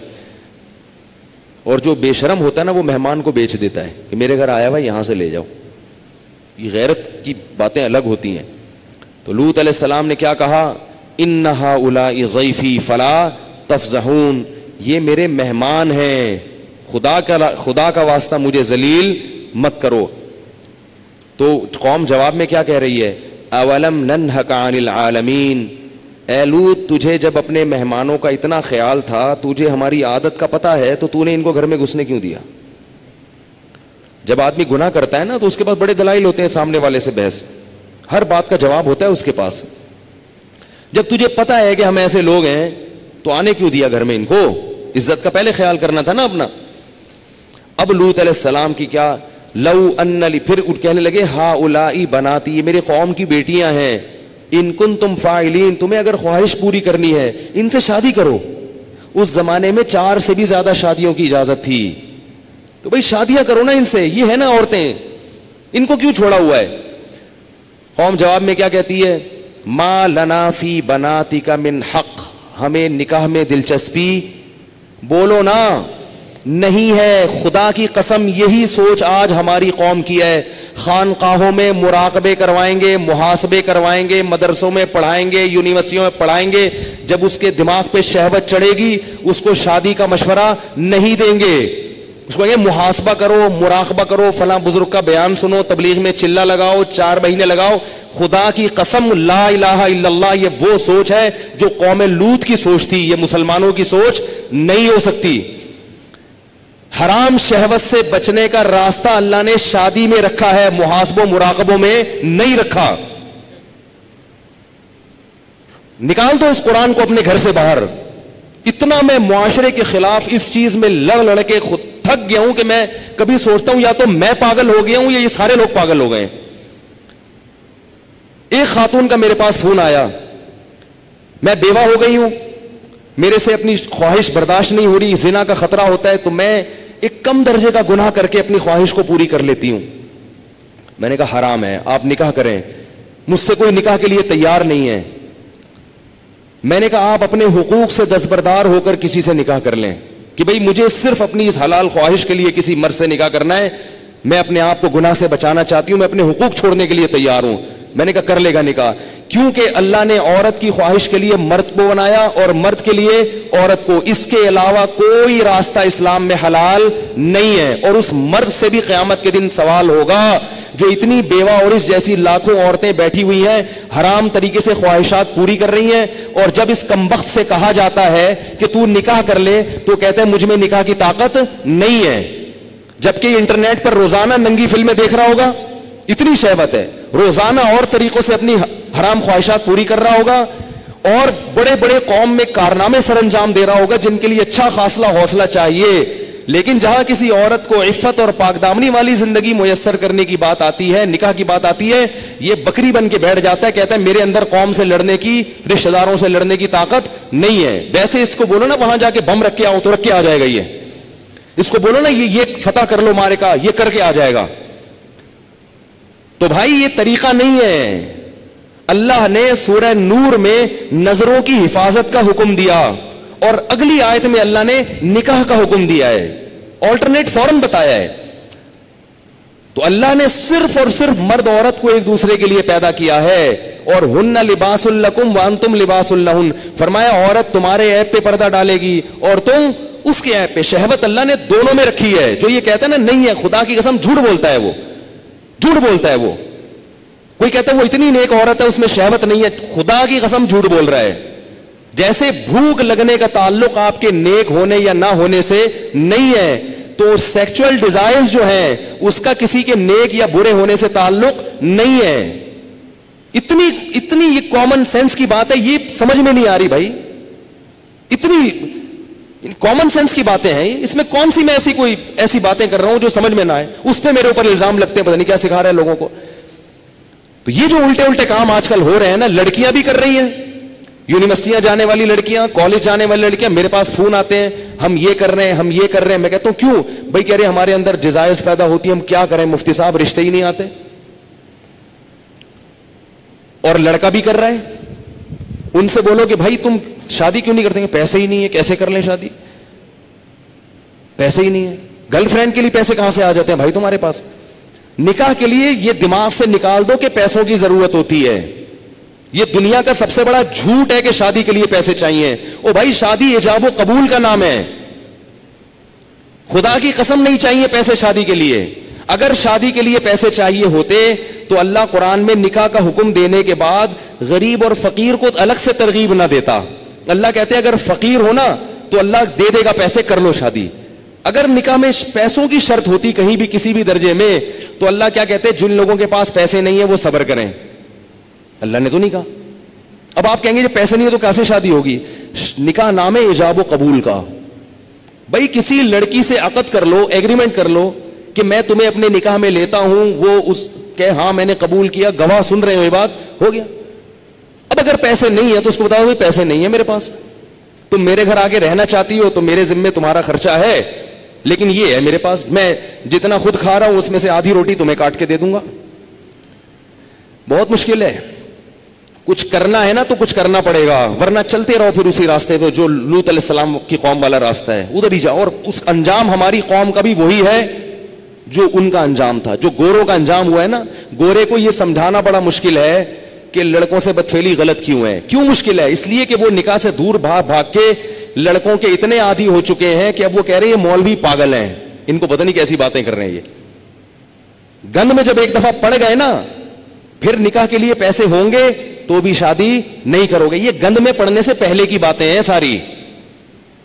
پاکیزہ زندگی گزارو اللہ کے بندو, نکاح کرنا پیغمبروں کی سنت ہے, اور نکاح کے علاوہ راستہ اختیار کرنا یہ جہنمیوں کا طریقہ ہے, یہ پیغمبروں کا طریقہ نہیں ہے. موسیٰ علیہ السلام کے پاس کتنے پیسے تھے تو انہوں نے شادی کر لی تھی؟ کچھ بھی تو نہیں تھا. لڑکی کے باپ نے کہا 10 سال بکریاں چراؤ گے؟ انہوں نے کہا قبول ہے, چراؤں گا. انہوں نے کہا شادی تو ہو, چلو 10 سال بکریاں چلائیں گے, شادی تو ہو. ہمارے نبی کے پاس کتنے پیسے تھے جو انہوں نے 9 بیویاں رکھی ہیں, 11 شادیاں کی ہیں. ہمارے نبی کے پاس تو کچھ بھی نہیں تھا. بخاری میں حدیث ہے کہ ایک شخص آیا, لوہے کی ایک انگوٹھی نہیں ہے, نبی نے اس کا بھی نکاح کرایا, ان کی بھی شادی کرائی. تو بھائی جو کھا رہے ہو آدھی روٹی کس کو دے دینا؟ بیوی کو. بولے بھائی میں ابھی تو یہی کر سکتا ہوں. اگر مزے سے رہنا چاہے ٹھیک ہے, جانا چاہے بولے ٹھیک ہے طلاق لے لو, میں پھر کہیں اور کرتا ہوں. مل جائیں گی آپ کو انشاءاللہ, کرنا ہی نہیں چاہتے ہو. اور عورت کو بھی شوہر مل جائے گا. اور اگر اس لڑکی کو خرچہ نہیں مل رہا شوہر کی طرف سے, تو کم از کم اس کی سیکچوئل ڈیزائرز تو پوری ہوں گی نا حلال طریقے سے, یہ ضرورت تو پوری ہو جائے گی نا. بھائی نکاح کر لے کہ بھائی مجھ میں بھی یہ خواہش ہے, میں حرام سے بچنا چاہتی ہوں, نکاح کر لیا مرد نے, اب کم از کم ان کو میاں بیوی کو ایک اپنی خواہش پوری کرنے کے لیے لباس تو مل جائے گا, ادھر ادھر منہ تو کالا نہیں کریں گے. رخصتی اس وقت کر لیں گے جب پیسے ہوں گے. آپ بولو بھائی میں اپنی آدھی روٹی کاٹ کے تمہیں نہیں دے سکتا, میرا پیٹ نہیں بھرتا, تم وہی رہو, پہلے سے ایگریمنٹ کر لیں. گے نکاح صرف نفقہ اٹھانے کے لیے نہیں ہوتا, زنا سے بچنے کے لیے بھی ہوتا ہے. بلکہ نکاح کا تو بنیادی مقصد زنا سے بچنا, اولاد پیدا کرنا ہے. یہ ذمہ داریاں تو اللہ نے ایک نظام کو چلانے کے لیے مرد کے کندھوں پہ ڈال دی ہیں, ورنہ نکاح کا بنیادی مقصد یہ نہیں ہے. اگر یہ مقصد ہوتا تو محمد صلی اللہ علیہ وسلم حضرت خدیجہ سے شادی نہ کرتے, کیونکہ حضرت خدیجہ کے پاس پیسے تھے, ہمارے نبی کے پاس پیسے نہیں تھے. ذمہ داری اٹھانے کے لیے اگر شادی ہوتی تو خدیجہ سے, ہمارے نبی کی ذمہ داری حضرت خدیجہ نے اٹھائی ہے. نہیں آ رہی بات سمجھ میں؟ پہلی شادی جو ہمارے نبی کی ہوئی ہے اس میں ذمہ داری کس نے اٹھائی ہے؟ حضرت خدیجہ نے فرمایا میرے پاس مال بہت ہے, شریف آدمی نہیں مل رہا کوئی, تو آپ نکاح, آپ شریف ہیں ٹھیک ہے. تو دو فائدے ہمارے نبی کو اللہ نے دے دیے, ایک بیوی مل گئی اور اللہ نے مالی لحاظ سے غنی کر دیا. تو باقی سب چیزیں بعد میں ہیں. سب سے پہلے اپنے آپ کو حرام کام سے بچنے کے لیے نکاح کرو. تم گناہوں میں پڑو گے, تمہارے ماں باپ کو اس پہ تکلیف نہیں ہوگی. آج کل نہیں ہوتی ماں باپ کو تکلیف, وہ کہتے ہیں زنا کرتا رہے, کچھ بھی کرتا رہے, بہو گھر میں آئی تو ٹانگیں توڑ کے نکال دیں گے, کیونکہ یہ بہو ہماری جائیدادیں کھا جائے گی, یہ ہمارے پراٹھے کھا جائے گی, اب ایک انڈا پکڑا ہے 2 انڈے پکیں گے. وہ یہی سوچتے رہتے ہیں. اتنا چھوٹا دل. ابے بھائی اللہ نے جس نے تمہیں کھلا لیا یار, اگر بہو ایک گھر میں آ گئی 2 روٹی زیادہ پک جائے گی نا, اور کیا ہوگا, 2 روٹی زیادہ پک جائے گی. اللہ نے ایک دوسرے کے لیے پیدا کیا ہے اور بالغ ہوتے یہ خواہش رکھ دی ہے. رکھنا اس کی علامت ہے کہ ہم ان دونوں کو نکاح کی ضرورت ہے. گوروں کے ہاں نکاح پر پابندی ہے, تو 13 سال کی لڑکیوں کے بوائے فرینڈ پھر کیوں ہوتے ہیں؟ اس لیے کہ ان میں یہ ڈیزائرز پیدا ہو چکی ہوتی ہیں. تو لوط علیہ السلام قوم کو کہتے کہتے تھک گئے کہ شادی شادی شادی شادی. وہ یہ نہیں کہہ رہے کہ میں نے خانقاہ کھولی, اس میں مراقبہ کرواؤں گا, تمہیں محاسبہ کرواؤں گا, چلہ کرواؤں گا, اور پھر بزرگوں کے بیانات سنو گے تو تمہارے دل سے یہ نفرت نکل جائے گی. یہ نہیں کہہ رہی لوط علیہ السلام. یہ 4 مہینے لگواؤں گا تبلیغ میں تم سب کے. ایسا آدمی 4 مہینے کے لیے نکلے گا نا, وہاں لوگوں کو خراب کر دے گا. یہ جو شہوت پرست آدمی ہے نا, جس کو حلال خواہش پوری نہیں ہو رہی, یہ تبلیغ کا ماحول جا کے کیا کرے گا؟ اس کو مدرسے میں چھوڑو گے, مدرسے کے طلبہ کو بگاڑ دے گا. اس کو بچوں کا استاذ بناؤ گے, قاری بناؤ گے, بچوں کو پیل دے گا. یہ اللہ معاف فرمائے, میں بہت برے الفاظ استعمال کروں, لیکن ہو رہا ہے یہ سب کچھ, بچوں کو خراب کر دے گا. یہ میں تو کہتا ہوں مدرسوں میں ایسے قاری کو رکھا نہ جائے جو شادی شدہ نہ ہو. رکھا کتنا ہی ایسے پیر اور مرشد سے بیعت نہ ہو جو شادی شدہ نہ ہو. بیعت ہوگے نا, شیطان اس کو تمہارے خلاف, اگر کوئی نیک خوبصورت مرید جا کے بیعت ہو گیا نا تو شیخ کا اس پہ دل آ جاتا ہے. بھائی اللہ نے نظام نہیں رکھا نا. ایک چیز, آپ کو بھوک لگ رہی ہو, کھانے کو روٹی نہیں ملے گی, تو جو تھوڑے دن تک برداشت کرو گے, پھر کچرے سے گند نکال کے کھانا شروع کر دو گے. کب تک برداشت کرے گا؟ تو جب مرد اور عورت کی خواہش پوری نہیں ہوتی, نتیجہ کیا نکلتا ہے؟ وہ گند کی طرف جانا شروع. اور ایک وقت تک تو واپسی کا چانس ہوتا ہے, کچھ وقت کے بعد پھر پیسے آ جائیں گے نا, کروڑوں روپے بھی, پھر بھی واپسی کا چانس. تبھی نکاح کے بعد بھی گندگی میں پڑے رہتے ہیں ایسے لوگ. دیر سے جن کی شادیاں ہوتی ہیں نا, شادی کر کے بھی گناہ نہیں چھوڑتے وہ.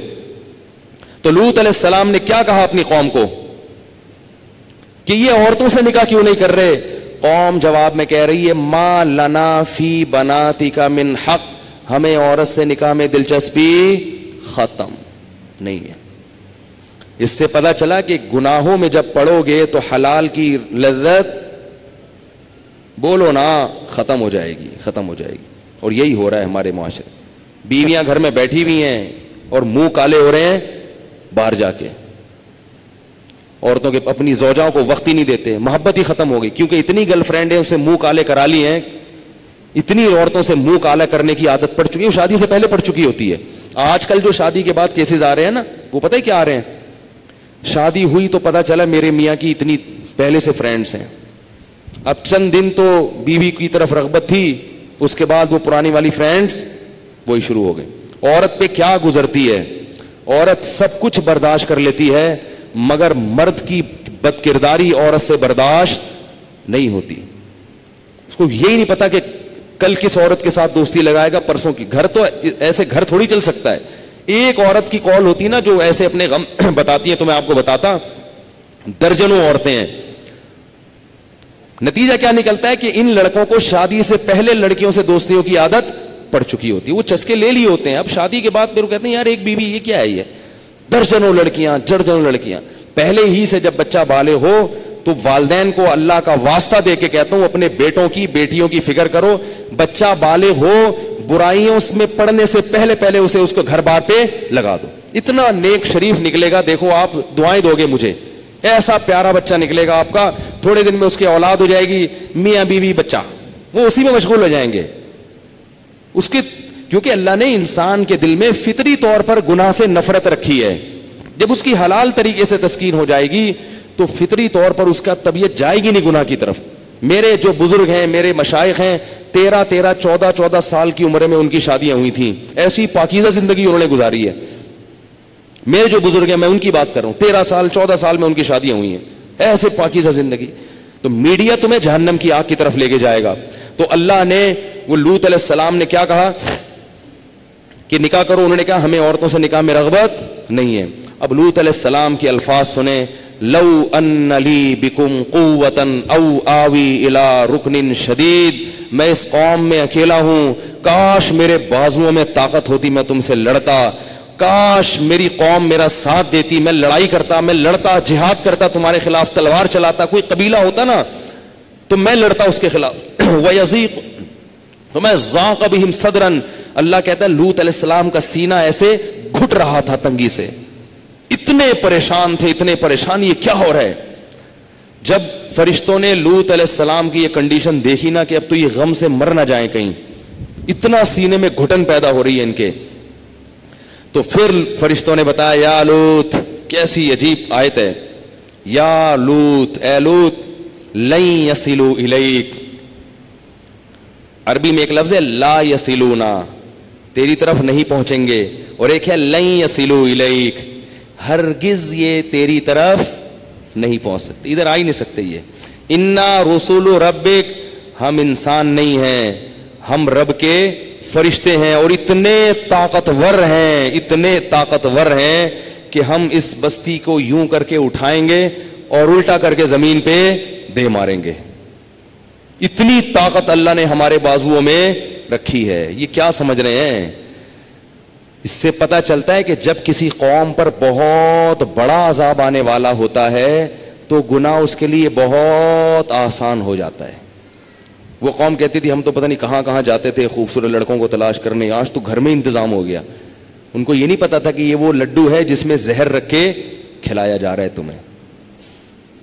تو یہ جو گناہ جو جگہ جگہ کھل رہے ہیں نا, یہ آئس کریم پارلر کے نام پہ زنا کے اڈے جگہ جگہ کھل رہے ہیں, نوجوان لوگ بڑے خوش ہو رہے ہیں کہ یار اب تو کتنا آسان ہو گیا, ایک فون پہ لڑکی گھر آ جاتی ہے. لوگ بتاتے ہیں زنا اتنا آسان ہے بھائی, انٹرنیٹ پہ جاؤ بکنگ کرو, لڑکیاں خود گھر پہ آ جاتی ہیں, پتہ ہی نہیں چلتا, اتنی زنا کے اڈے کھل گئے. اب تو وہاں چلے جاؤ, ادھر چلے جاؤ, آئس کریم پارلر کے نام پہ جگہ جگہ زنا کے اڈے کھلے ہوئے ہیں, پارک بنے ہوئے ہیں, اب تو کوئی روک ٹوک نہیں ہے, لائف کو انجوائے کرو. یہ انجوائے کرنے کے لیے نہیں ہے, یہ خزاں ہے جو بانداز بہار آئی ہے. اللہ جو کھلا رہا ہے پلا رہا ہے, اس لیے نہیں کہ تم زانی بن کے اس کی نافرمانی کرو. اللہ کو زنا سے اتنی نفرت ہے کہ غیر شادی شدہ زنا کرے گا, پکڑا گیا نا, اللہ کہتے ہیں چوک پہ کھڑا کر کے 100 کوڑے مارو, اور شادی شدہ اگر پکڑا جائے تو اللہ کہتے ہیں پتھروں سے زمین میں گاڑ کے ہلاک کر دو اس کو, مار مار کے. تو اتنی بڑی نفرت کی چیز اللہ ایسے کہے کہ چلو لائف کو انجوائے کرو. یہ عذاب کی تیاری ہو رہی ہے, جو اس میں لگے گا. حدیث میں آتا ہے کہ قرب قیامت میں فرات کا پانی ہٹے گا اور سونا نکلے گا اس میں سے, اتنا سونا نکلے گا. آپ نے فرمایا جس نے بھی اس سونے کو ہاتھ لگایا جمع کیا, اس پر عذاب آئے گا اللہ کا. یہ اللہ کی ایک آزمائش ہوگی جو نبی نے پہلے سے بتا دی. اب بیوقوف ہوں گے نا وہ جو وہاں سے حدیث سننے کے بعد بھی سونا اکٹھا کر رہے ہوں گے, خوش قسمت ہوں گے جو بولیں گے نبی یہ رہنے دو, یہ نہیں لو. تو یہ وہی ہے, جب جالوت اور طالوت کا مقابلہ ہوا نا تو طالوت کے لشکر کو وقت کے نبی نے کیا کہا کہ جس نے نہر کا پانی پیا نا پیاس میں, اس پر اللہ کا عذاب آئے گا, وہ لڑنے کی طاقت نہیں ہوگی. اور جس نے نہر کا پانی دیکھا اور پیاس لگ رہی پھر بھی نہیں پیا, اس کو اللہ استقامت عطا کریں گے. تو اب مجاہدین جا رہے ہیں, درمیان میں دریا آیا, پیاس لگ رہی ہے, پانی ہے. وقت کے نبی کہہ رہے ہیں کہ اس پانی سے تمہیں پینے کی اجازت نہیں ہے. اب دیکھو کوئی مٹکا آ جاتا, گلاس آ جاتا تو آسان تھا بچنا, پورا دریا اللہ نے چلا دیا, بھیا پی کے دکھاؤ. فشربوا منہ, اللہ فرماتے اکثریت نے پیا, تھوڑے سے لوگوں نے نہیں پیا. اکثریت کو اللہ نے تباہ کر دیا, اور ان تھوڑوں سے لوگوں کو اللہ نے جالوت پہ فتح عطا فرمائی, بادشاہ بنا دیا, حاکم بنا دیا. اور اسی میں داؤد علیہ السلام کو اللہ نے پیغمبر بنا دیا. اسی میں داؤد بھی تھے ان تھوڑے سے لوگوں میں, اور ان کو اللہ نے اتنی طاقت دی کہ انہوں نے جالوت کو قتل کیا.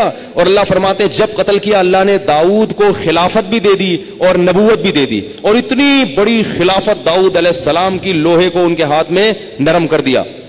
پھر ان کے بیٹے سلیمان دیے ان کو, جو ان سے بھی بڑے بادشاہ بنے. تھوڑا سا مجاہدہ کر لو بھائی, وہ پانی سے منع کر رہے ہیں نہیں پیو, اللہ کہہ رہے ہیں یہ جگہ جگہ آئس کریم پارلر کے نام پہ زنا کے اڈے کھلے ہوئے, نظر نیچی کر کے گزر جایا کرو, نہیں کرو. تو جو بچے گا اللہ اس کو نوازے گا، جو جائے گا ایک تھوڑی دیر کے لیے منہ کالا کرے گا اللہ اس کے دل کا سکون چھین لے گا.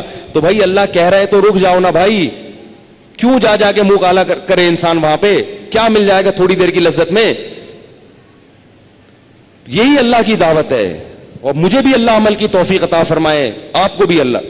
تو جب لوط علیہ السلام کی قوم نے کہا، فرشتوں نے کہا کہ یہ ہمارے قریب نہیں آئیں گے، اور اللہ نے لوط علیہ السلام سے یہ بھی کہا، فرشتوں نے، اب تو فرشتے اللہ کی طرف سے نمائندہ بن کے آئے ہیں نا، کہ یہ کچھ بھی نہیں کر سکتے، اور صبح صادق کے وقت آپ یہاں سے پہلے نکل جائیں، ہم ان کی آنکھوں کو اندھا کر دیں گے، آپ اور آپ کے ساتھ ایمان والے نکل جائیں.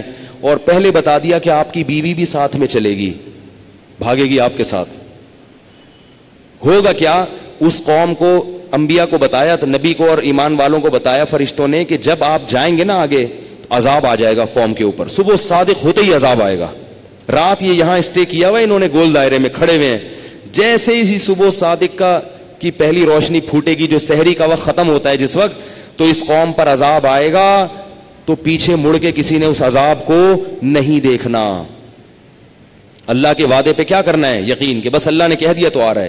اور بتا دیا الا امرأتک، آپ کی بیوی پیچھے مڑ کے دیکھے گی. وہ تو دیکھے گی نا، پتہ نہیں صحیح بھی ہے کہ غلط. پیغمبروں کی باتوں کو تحقیق کرنا کہ یہ صحیح بھی کہا ہے یہ غلط کہا ہے، کہہ دیا مان لو.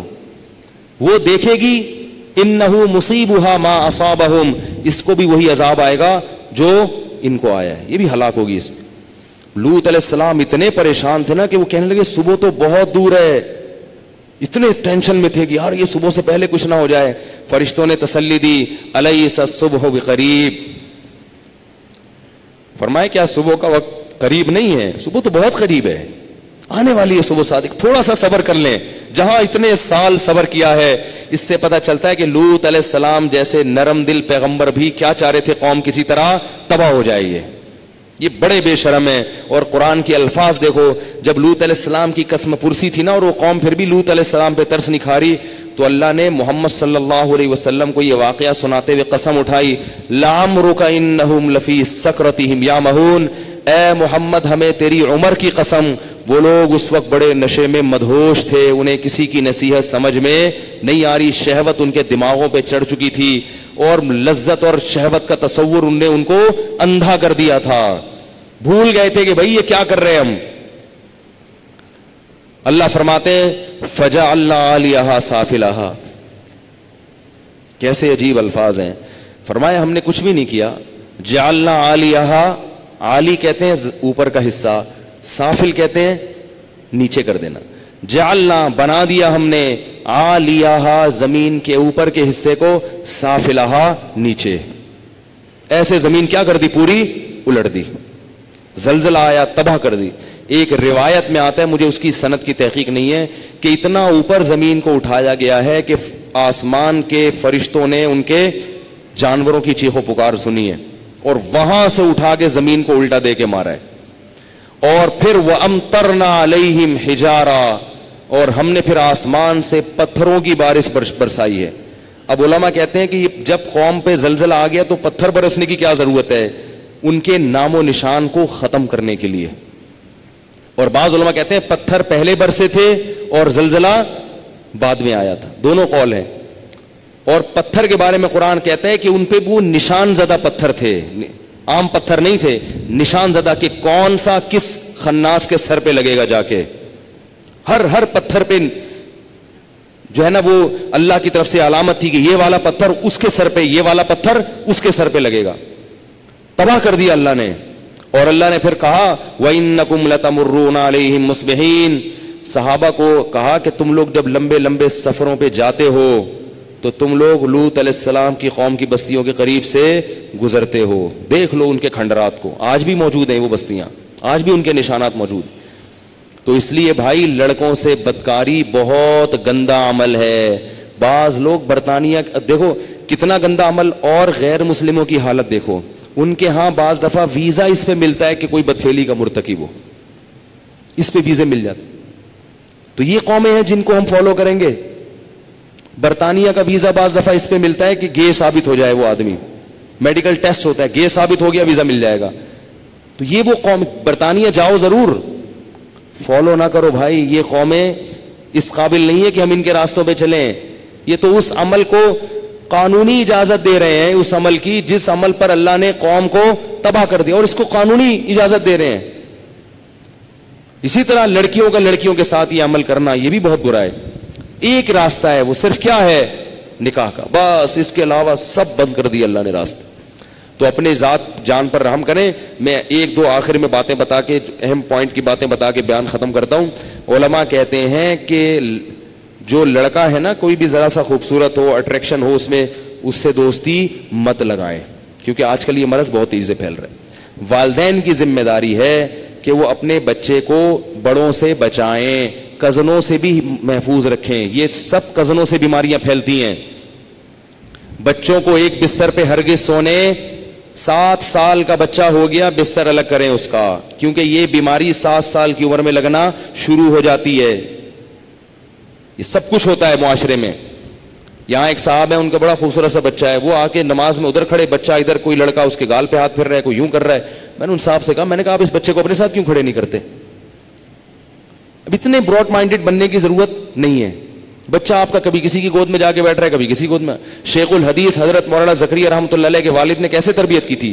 فرماتے ہیں کہ میں ایک نماز میں کسی کے ساتھ کھڑا ہوتا تھا نا, جب بچے تھے, اگر اگلی نماز میں اسی کے ساتھ کھڑا ہو گیا تو میرے والد پوچھتے تھے تمہارا کیا لگتا ہے جو بار بار اسی کے ساتھ کھڑے ہو رہے ہو؟ ایک نماز میں جس کے ساتھ کھڑا ہوں تو اگلی نماز میں اس کے ساتھ نہیں, دوستی نہ ہو جائے. تو یہ حفاظت کریں گے تو ماحول پاکیزہ بنے گا. اور بہت زیادہ براڈ مائنڈڈ بننا ہے تو پھر بن جاؤ, کرو جو مرضی کرنا ہے, پھر کرو, پھر تو کرو نا. اسی طرح لڑکیوں کا معاملہ بھی ہے. زیادہ ہی فیلنگ ویلنگ ہو رہی ہے نا, لڑکیوں کو دوستیاں لگائیں. ایک کسی لڑکی کا آپ کے پاس, خاتون کے پاس فون آ رہا ہے, بہت زیادہ فیلنگ ہو رہی ہیں, بہت اچھی لگ رہی ہے. یہ مسئلہ گڑبڑ ہے. اس کو میں نے ایک نام دیا اس بیماری کو, ایک ہوتا ہے ملیریا اور ایک ہوتا ہے لویریا. کسی سے لو ہو رہا برا نہیں ہے, لو تو سب سے, اللہ سے بھی لو ہے, نبی سے بھی لو ہے, علماء سے بھی لو ہونا چاہیے, مسلمانوں کو ایک دوسرے سے لو ہونا چاہیے. لیکن ایک ہوتا ہے لویریا. خطرناک لو نہیں ہے. خطرناک کیا ہے؟ بولو نا. میں اتنا جو تراویح پڑھائی ہے میں نے پوری, اور میں جو یہاں جو گلا پم جو پیسے ویسے نہیں ملتے, جو میں نے اتنے لمبا کا لیکچر دیا نا, کوئی بھی آپ میں سے ایسا نہیں جو 50 روپے دیتے, مولوی صاحب اتنا اچھا بیان کیا, دے بھی نہیں دینا کہیں آپ, میں مذاق کر رہا ہوں. تو یہ آپ کے فائدے کے لیے کہہ رہا ہوں, اور اپنے لیے بھی. مجھے خود ان چیزوں کی, مجھے خود ڈر لگتا ہے کہ مجھ سے میں کہیں مبتلا نہ ہو جاؤں. ایسا نہیں ہے کہ ہم کوئی بہت اپنے آپ کو یہ سمجھتے ہیں, تو سب ایک جیسے ہیں. میں اس لیے باتیں کر رہا ہوں تاکہ میں بھی حفاظت کروں. بھائی ہمیں بھی اتنا ہی خطرہ ہے جتنا آپ کو ہے. میں بار بار بیان میں کہتا ہوں نا, کوئی مولوی ہو یا مفتی ہو, آدمی پہلے ہے, مولوی یا مفتی بعد میں. سب ایک جیسے ہیں بھائی. اس میں ہر ایک احتیاط کرے گا تو معاملہ چلے گا, احتیاط نہیں کرے گا. البتہ یہ ضرور ہے کہ نکاح کی کثرت سے انسان کی بچت کا امکان زیادہ ہوتا ہے, اور نکاح کے بغیر رہو گے تو وہ مولوی خطرناک ہوگا. یہ ہے تو دور رہا کرو. اور عام آدمی بھی خطرناک ہوتا ہے, سبھی ہوتے ہیں. کچھ بہت سے اچھے بھی ہوتے ہیں, اچھے بھی ہوتے ہیں, برے بھی ہوتے ہیں. کہیں ایسا نہ ہو آپ سمجھیں ہمیں یہ کہہ رہے ہیں فلاں کوئی کہہ رہے ہیں, میں کسی کو برا نہیں کہہ رہا. بس اپنے آپ کو گناہ سے بچانے کی کوشش کرو. اور خواتین کو بھی ایک بات کہتا ہوں کہ بھائی جہاں کہیں فیلنگ ویلنگ ہو رہی ہیں ضرورت سے زیادہ, تو یہ لو نہیں ہے بلکہ یہ کیا ہے؟ لویریا ہے. ایک خاتون نے مجھے بتایا کہ میں نے وہ فلاں صاحب کی جو ہے نا وہ تقریر سنی تو مجھے بہت عجیب سی فیلنگ سے ہو رہی تھیں. ان صاحب کی میں نے تقریر سن کی, آواز بہت خوبصورت, ان کا اسٹائل بڑا, اور مجھے بڑا پیارا لگا, اور یہ اور وہ. پہلے تو میں سمجھا بھائی ہوگا, بھائی ہوتا ہے, ایک نارمل اسٹائل بھی ہوتا ہے, اچھا بھی لگتا ہے, آواز بھی اچھی لگتی. لیکن میری نیندیں اڑ گئی ہیں, اور میں نے کہا یہ لو نہیں ہے, یہ لویریا ہے. یہ کیا ہے؟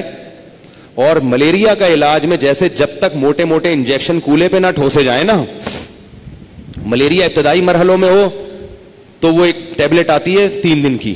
خطرناک ہو جائے نا ملیریا, اتنا خطرناک انجیکشن ہے نا ملیریا کا, وہ کولے پہ لگایا جاتا ہے اور اس سے سویلنگ ہو جاتی ہے, کولے سوج جاتے ہیں.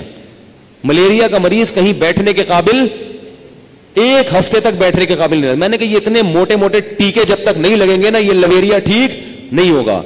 وہ ٹیکا کیا ہے کہ جس سے لویریا ہو گیا اس سے فوراً ہر قسم کا دینی بھی دنیاوی بھی تعلق ختم کر دیا جائے.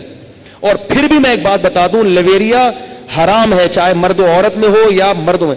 لیکن لڑکا لڑکے کا لویریا، لڑکی لڑکی کا رویریا یہ زیادہ برا ہے. مرد اور عورت کا لویریا بھی برا ہے مگر اتنا نہیں ہے، کیونکہ مرد اور عورت کی تو اللہ نے ایک دوسرے کی طرف اٹریکشن رکھی ہے نا، وہ تو نیچرل ہے نا، وہ تو نیچرل ہے. اور اس کا ایک حل بھی اللہ نے رکھا ہے نکاح کے ذریعے، محل ایک دوسرے کے لیے بنایا ہے، اس میں تو وہ نیچرل ہے. صحابہ کرام میں اس کے واقعات تو ملیں گے، کسی لڑکی سے عشق ہو گیا، بعض صحابہ کے ایسے ہیں اگرچہ وہ اس پہ ندامت ہوئے لیکن ہو گیا. ایسے صحابی میں کوئی واقعہ نہیں ہے کہ لڑکے کو لڑکے سے ہو گیا ہو، کیونکہ ایسی قوم میں اللہ اس کو مقتدی اور رہبر نہیں بناتے. یہ تو پھر عجیب سا ہو گیا نا، تو پھر ایسی قوم تو پھر گندی قوم ہے نا، وہ گندی قوم مقتدی تھوڑی بنے گی. اس لیے حضرت حکیم الامہ نے لکھا ہے کہ کسی لڑکی سے عشق ہو جانا اتنا برا نہیں ہے، کیونکہ وہ محل ہے اس کا، اللہ نے اس کو اس کے لیے اور اس کو اس کے لیے بنایا ہے. لیکن لڑکے کا لڑکے سے عشق ہو جانا یا لڑکی کا لڑکی سے عشق ہو جانا یہ دنیا میں رہنے کے قابل نہیں ہے. اللہ نے اس قوم کو نا اٹھا کے دے مارا. اب لوط علیہ السلام کی قوم میں اگر زنا ہو جاتا نا پھیل، وہ مان جاتے ہیں، تھوڑے دنوں میں لائن پہ آ جاتے. نکاح کو آسان بنا دیا جاتا، یہ کہا جاتا بھائی یہ نکاح کرو، وہ اس کا آلٹرنیٹ موجود تھا. لیکن جب لڑکے کی طرف چلے گئے تو اب نکاح کا آپشن ختم. تو کہہ رہے بھائی میں تو سیٹسفائی نہیں ہوتا. اس لیے اپنے آپ پر رحم کریں. دنیا میں عذاب نہیں بھی آیا تو آخرت میں عذاب آتا ہے. اللہ تعالی ہمارے معاشرے کو پاکیزہ بنائے اور ہمارے جو بچوں کے والدین ہیں نا اللہ ان کو سمجھ دے. یہ پرانا دور نہیں، والدین کو ہاتھ جوڑ کے کہہ رہا ہوں آپ کا دور چلا گیا، اب یہ جدید دور ہے. اس کے حساب سے آپ کو چینجنگ کرنی پڑے گی. اور وہ چینجنگ کیا ہے؟ بچوں کی جلدی جلدی وقت پہ شادیاں کر دیا کریں اس سے پہلے کہ وہ بگڑیں، کیونکہ بگڑیں گے تو پھر آپ ہم ہی کو فون کرو گے. اب کیا کریں؟ اب میں بولوں گا آپ نے شادی نہیں کی تھی، وقت پہ بگڑ گیا. اب خود مائیں پریشان ہوتی ہیں، باپ پریشان ہوتا ہے. بگڑنے سے پہلے پہلے اس کو لائن پہ لگا دیں، بیوی سیدھا کر دے گی. کیونکہ بیوی کو بیوقوف بنانا بہت مشکل کام ہے، بہت مشکل کام. آپ جمعرات کو غائب ہوئے، گھر میں آئے، ابا نے پوچھا اتنی دیر سے کیوں آ رہے ہو؟ آپ بولو کہ مدنی مسجد گیا تھا. ٹوپی کرا دی، ابا کہیں گے ہاں میرا بیٹا، اور ماتھے پہ بوسہ لیں گے ماشاءاللہ کتنا اچھا بیٹا ہے. بیوی کو ٹوپی نہیں کرا سکتے. جب لیٹ آؤ گے نا گھر، کہاں سے آ رہے ہو؟ مدنی مسجد سے. کہے کہ چہرے کا نور بتا رہا ہے کہ مدنی مسجد سے. نور کا مطلب پھٹکار. مدنی مسجد سے جو آتا ہے اس کے چہرے پہ ایسی پھٹکار نہیں ہوتی، وہ چہرے کے تاثرات سے پتہ لگا لیتی ہے، اس لیے سیدھا ہو جاتا ہے آدمی. ایک شرابی آیا نا گھر میں پی کے، اب آیا یار وہ اس کو پتا تھا بیوی سے پیٹوں گا میں. جیسے ہی آیا نا بیوی کے نام پی کے تو نہیں آیا، کہہ رہے نہیں پینا وینا چھوڑ دیا میں نے. آیا اور لیپ ٹاپ کھول کے بیٹھ گیا. بیوی نے کہا کہ میں کہہ رہی تھی پی کے آئے ہو، کہہ رہے نہیں پی کے نہیں. کہہ رہے پھر بریف کیس کھول کے کیوں بیٹھے ہوئے ہو؟ لیپ ٹاپ کی جگہ کیا کھولا ہوا تھا؟ بریف کیس کھول کے بیٹھا تو اس پہ ٹک ٹک ٹک ٹک کر رہا تھا بیٹھ کے. تو بہت ساری چیزیں ہیں انسان کو لگام مل جاتی ہے. اللہ تعالی ہم سب کو پیغمبروں کی زندگی کو فالو کرنے کی توفیق عطا فرمائے. آج کافی بیان لمبا ہو گیا مگر یہ ٹاپک بڑا حساس ہے. بہت گندگی پھیل رہی ہے معاشرے میں. آج کل ڈیبٹ کریڈٹ پر جو ڈسکاؤنٹ ملتا ہے ہوٹل وغیرہ میں 25%، اس طرح کپڑوں کی خریداری بھی جائز ہے. جو ڈیبٹ کارڈ پہ آج کل جو ڈسکاؤنٹ مل رہا ہے نا خریداری پہ وہ جائز ہے. تفصیلات اگلے شمارے میں. سبحانک اللہ